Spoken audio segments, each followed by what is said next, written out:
Hi, have you ever asked yourself, what the heck is developer relations anyways? Well, you come to the right presentation. I'm Carolyn Luco from Revere Communications, and I'm going to talk to you about what developer relations is. Now, you might notice on the screen here that it says I presented this at DevRel Con November 2021, and that would be correct. I did indeed present it at DevRel Con last year, and unfortunately I had a few technical issues, so thought I would do it again. So let's start again. This is developer relations. I'm glad you could join. So about this talk, who's it for? Well, if you're new to DevRel, you're going to find it really interesting. You might be setting up a program for the first time. You know about developer relations, or you've done some of it, but you're really taking a management or a senior role for the first time. I think that'll be helpful for you.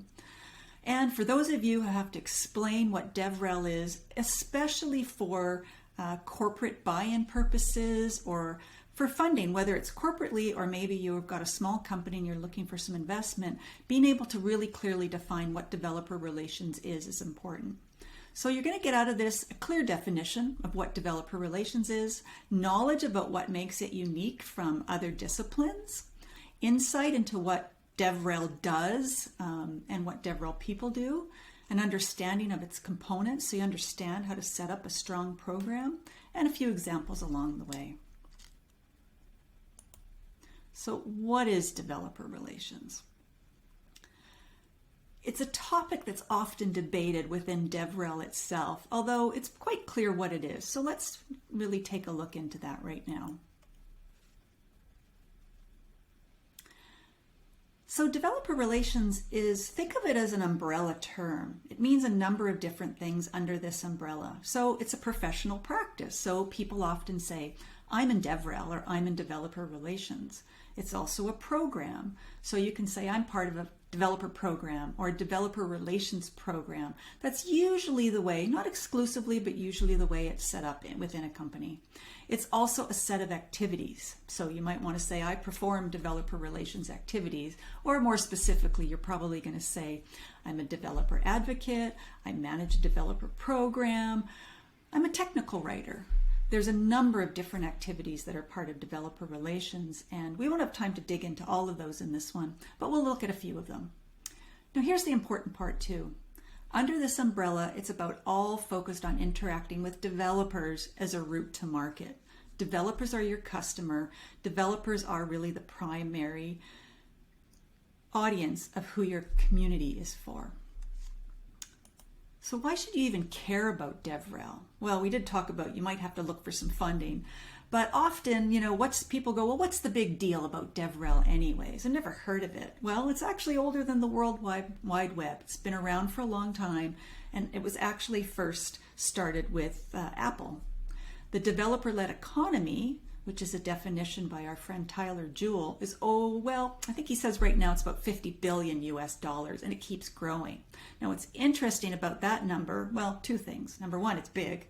So it is a practice and market segment that's important to take a look at, so it's big. But the other thing is, if you take a look at just this $50 billion number, it doesn't include companies like Apple who have a developer program, or Samsung or Qualcomm, or a lot of those companies. It's a much more narrow definition, which means it's even bigger in terms of developer-led economy. Developers are decision makers, so that's what's important. And not only decision makers, but they're also buyers of products, so they don't just influence that. So ignoring this is definitely at your peril. There's many companies. We've tracked about 700. I know we've missed a whole ton of them. So there's a lot of companies that practice developer relations. It's just not a few niche ones that you might have heard of. And it's also really a great profession. Myself, I've been doing it for about 15 years, both inside and outside of companies. And you get to see really interesting technology, amazing futuristic technology. There's great creativity in this industry. And because of that, you get to meet with a lot of nice people. And so it can be really, really fun too. So definitely recommend it as a practice and definitely recommend it as a profession. So let's take a look though, what makes developer relations unique? Because, you might come from marketing and think, well, I'm just going to be doing the same old things I'm doing. Not quite. There's a few different things to really keep in mind. And maybe you're already technical and you're working on product development and you're thinking, well, how do I get into this DevRel field? I know about technology. Can I just make the leap? There are definitely some things to know about. So let's take a look. So firstly, it's developers, right? Developers are definitely what makes developer relations unique. That's kind of a duh. What we like to think about is how there's so many ways that you can talk about how developers are unique, and we've narrowed it down to these developer truisms. So everybody always says developers like facts and not marketing. We like to say developers just don't like bad marketing. Mind you, who does? So it's really important, though, that you're much more factually based and you're really talking to them about what they need, as opposed to, some traditional marketing is more about how you talk about your company and how fabulous it is. Developers don't really care about that. They want to know what you can do for them. They're problem solvers. So think about how you can message things to them and how you can create information for them to help them solve their problems. As we saw, they're decision influencers.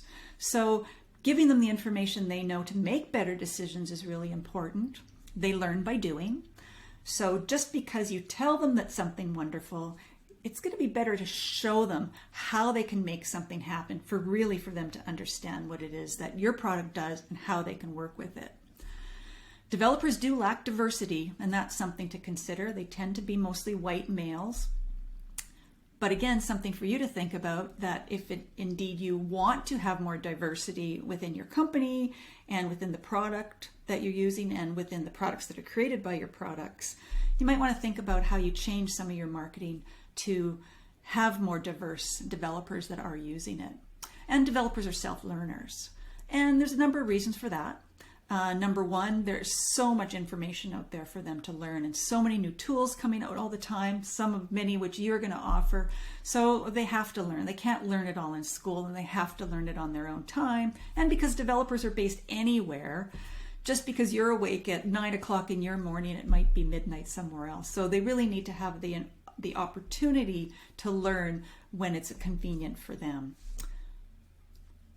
Here's a thing to keep in mind too. For developers, how are you going to really make them happy? They have to be able to confidently stand up and proudly stand up, and whatever tool of yours they've used, to say, I made that. That's your goal at the end of the day. Let's take a look at a couple of other ways that make developers and developer relations unique. The business model. You might already be practicing B2B, business to business, or B2C, business to consumer. What we practice in DevRel is B2D, or business to developer. Again, we're developers, the target market. It's the route to market. And there's a couple of other things that are important to keep in mind around this. You'll see briefly in this value chain that we presented that it's a little bit different than a traditional model. Keep in mind, a developer product is an input into another product. So they're not going to buy it and then it ends. They're going to have to build something with it. It's an input. So because of that, your relationship with this user, your customer, the developer, it doesn't end when they make this purchase. It's got to be a long game for you, and you need to support them along the way.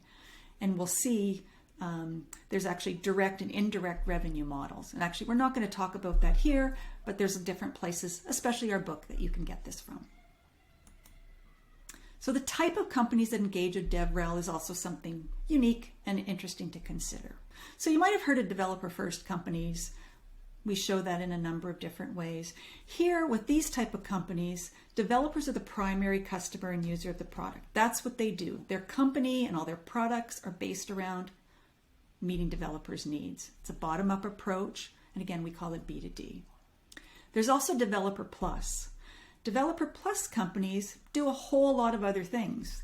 Primarily, they do something in B2B or B2C, but they find that developers can be a customer for a certain part of their company offering. And it might be a specific offering on its own. More likely, it enhances what they already do, that primary product. Developer first companies are companies like Twilio and Stripe, some of those that you've already heard about. Developer Plus companies are the Qualcomms and the Apples and the Samsungs of the world, and SAPs and a number of others that you've already heard about that do a number of other things. And again, we do have a DevRel directory. check it out. Let us know who's missing.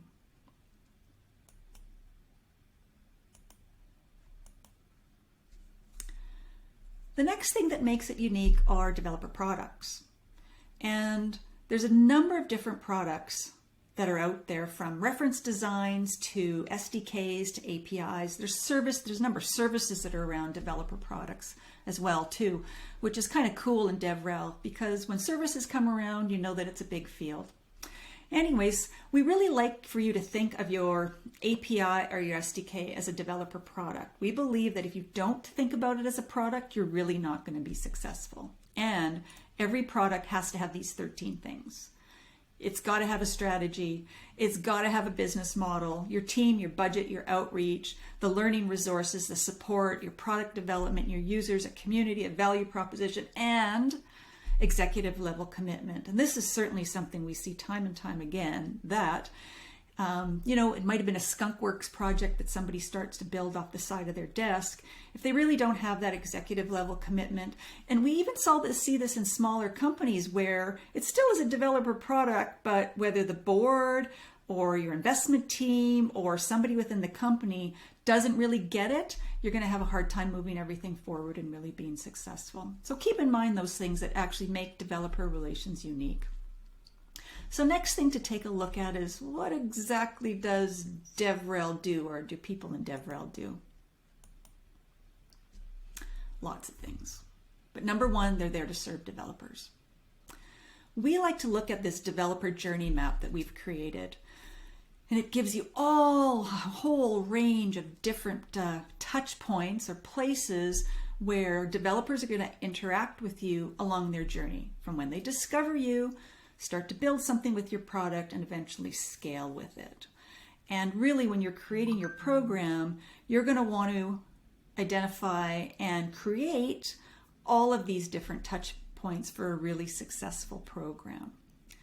Again, you're there to serve developers, so what you need to do is make sure that they can complete this journey in the most efficient and frictionless route possible. You, of course, have to make sure that you're meeting the goals of your own company, but remember, you're there to serve developers. And here's how developer relations get operationalized. Of course, when we looked at the developer relations journey map, there's a number of different touch points that you'll need to consider. And within a framework itself for developer relations and some of the objectives, we like to use this, what we call our developer relations tree.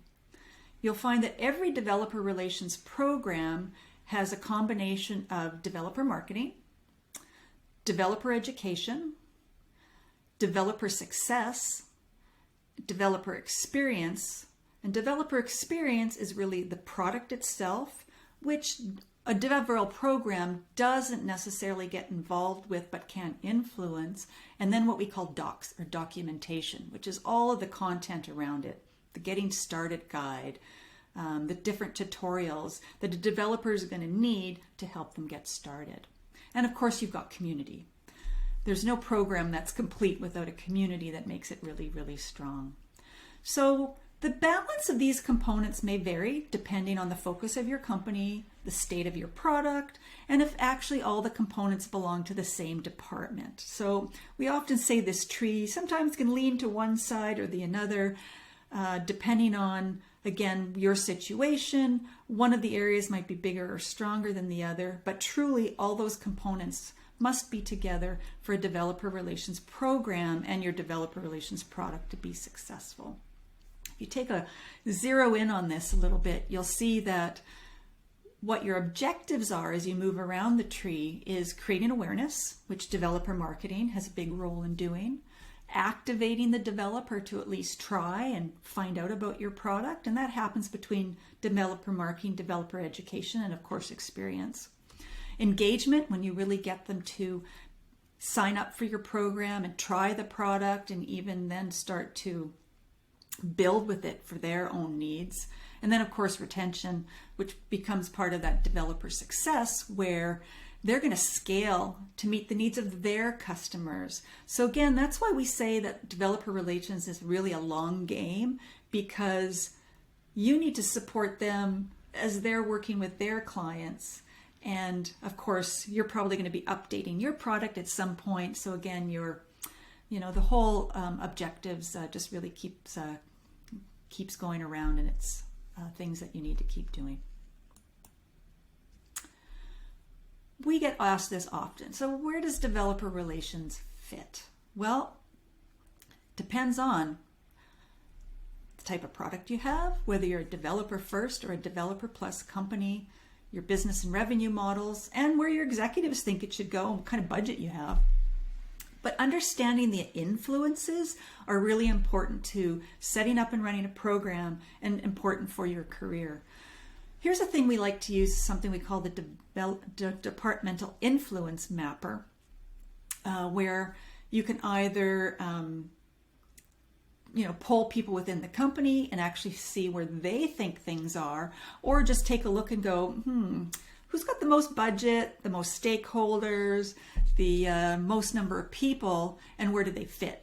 Are they in sales, product, engineering, support, marketing, education, and certainly within your company there might even be something else, and figure out where things are leaning and where you might need to rebalance things to make sure that your developer relations program, again, has the best journey for your developers and the best frictionless experience. So just to take a look back at that journey map again, going, where does everything fit and where do the functions work? We've roughly mapped them out here. So developer marketing, again, more around the discovery, evaluation of things. Developer experience and developer learning fit in between, and developer success when you're helping them actually scale. And again, things can move around a little bit, and that's okay, but truly a program needs to have all these pieces. So you might not have all these pieces. Maybe you just have developer marketing, or maybe you just really have a product. Well, you can have a product, but if you don't market it, they're not going to come. And again, you need to help them success along the way. So these are all really important features and functions of your developer journey. So far, this is just a quick, really high level look at what developer relations is. Remember, it's an umbrella. And how you might set it up within your program.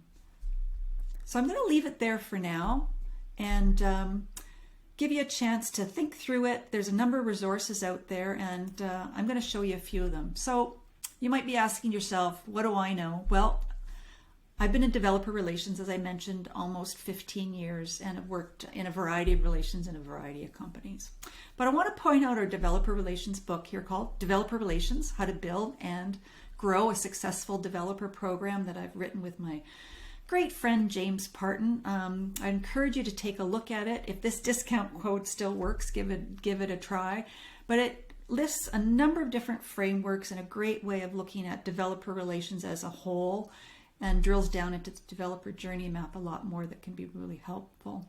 We also have been running for the last 8 or 9 years the State of Developer Relations report that looks at how developer relations is growing. I encourage you to take a look at that to find out a little bit more about what other people in DevRel are doing, what they're thinking about, and how they meet some of their needs. If you've got any questions, let me know. Go to reverecommunications.com, or you can also go to devrelbook.com and be happy to answer some more of your questions. And now I'm sure that you know what developer relations is. Thanks so much.